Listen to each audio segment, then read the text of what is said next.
February 26, 2020, House Armed Services Committee, General Mark Milley.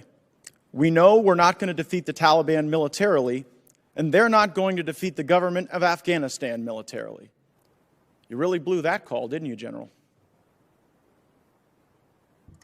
I believe that that was an issue of strategic stalemate, and that if we had remained in Afghanistan with the advisory levels of effort, then the government of Afghanistan... Well, that's an interesting answer to a question. It's just not one I asked. You spent more time with Bob Woodward on this book than you spent analyzing the very likely prospect that the Afghanistan government was going to fall immediately to the Taliban, didn't you? Not even close, Congressman. Oh, really? Because you said right after Kabul fell that no one could have anticipated the immediate fall of the Ghani government. When did you become aware that Joe Biden tried to get Ghani to lie about the conditions in Afghanistan? He did that in July. Did you know that right away?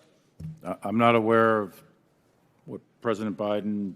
You're not aware of the phone call that Biden had with Ghani where he said, whether it is true or not, we want you to go out there and paint a rosy picture of what's going on in Afghanistan. You're the chief military advisor to the president. You said that the Taliban was not going to defeat the government of Afghanistan militarily, which, by the way, they cut through them like a hot knife through butter. And then the president tries to get Ghani to lie. When did you become aware of that attempt? Well, there's two things there, Congressman, if I may. One is what I said was the situation was stalemate, and if we kept advisors with there, the government of Afghanistan and the Army would have still been there. That's what I said. Whether that's right or wrong, I don't know. But it seems wrong now with well, the Taliban in we control. withdrew all the Secretary Austin. Secretary Austin, are you capable of assessing whether another has the will to fight?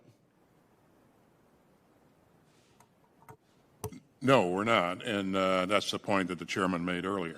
So. That's just like an incredibly disappointing thing for the Secretary of Defense to simply say, I can't assess whether someone has the will to fight, but it is consistent with your record. I mean, during the Obama administration, I think they gave you about $48 million to go train up some folks in Syria to go take on the Assad government, and I think your testimony was that only 4 or 5 survived first contact with the enemy. So what confidence should this committee have in you, or should the country have in you, when you've now confessed to us, and whether it's the swing and a miss in Afghanistan that General Milley talked to the Senate about yesterday, total failure, or whether it was your failures in Syria, you don't seem capable to look at a fighting force and determine whether or not they have the will.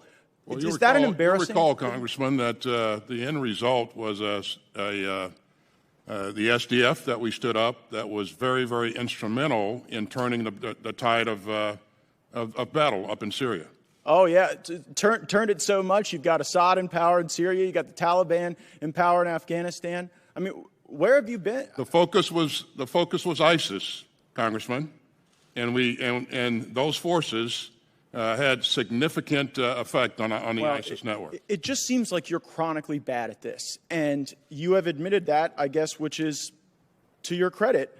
But you know, when people in the military, like Lieutenant Colonel Stuart Scheller, stand up and demand accountability, when they say that you all screwed up, when they point out that General Milley's statement that that the government of Afghanistan is not going to get defeated by the Taliban, well, he ends up in the brig, and you all end up in front of us. And your former employer, Raytheon, ends up with a lot of money, and we have poured cash and blood and credibility into a Ghani government that was a mirage. It fell immediately. And while the guy sitting next to you was off, talking to Phil Rucker and was off doing his thing with Bob Woodward, we were buying into the big lie.